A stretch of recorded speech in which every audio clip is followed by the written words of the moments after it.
صباح الخير عليكم، كنتمنى تكونوا بخير وعلى خير. اليوم غنوجدوا واحد الحاجه ديال الشوفان، ما كتاخذش الوقت وصحيه. غنبداو بالمقادير. نحتاجوا الملحه، واحد كاس ونص ديال الماء وغنشوفوا داكشي القدر اللي غيقدنا، وواحد شويه الزيت بلديه. غنبداو بسم الله. غنديروا شويه الملحه، تقريبا نص معلقه ديال صغيره. غنديروا شويه الزيت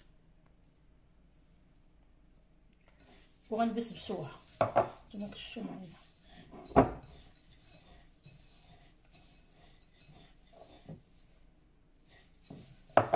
والشوفان ناخذوا داك النوع الصغير اللي ما يكونش مقلي. من بعد غنزيدوا الماء بلا ما نحركوا، بحال اللي غنغطيوها بالماء.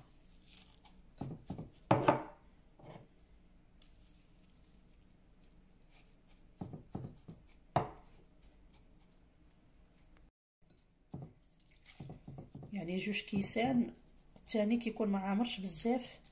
هكا غير كنغطيوها على هذا الشكل حيت غتشرب. ها نتوما ما كنحركوها ما والو، كنخليوها تشرب واحد 5 دقائق وغنوريكم واش غنديروا من بعد. ها نتوما البنات، ها الشوفان شرب داك الماء اللي درنا فيه. غنكونوا داهنين المقيله ديالنا بشويه الزيت، ماشي بزاف.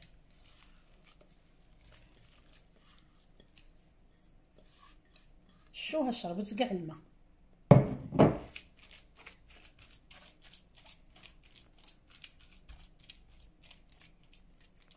اللي بغاها رقيقه يقدر يرققها.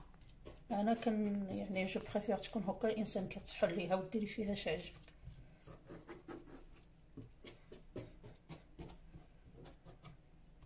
ودابا غنديرو هاد الطيب على عافيه مهيله.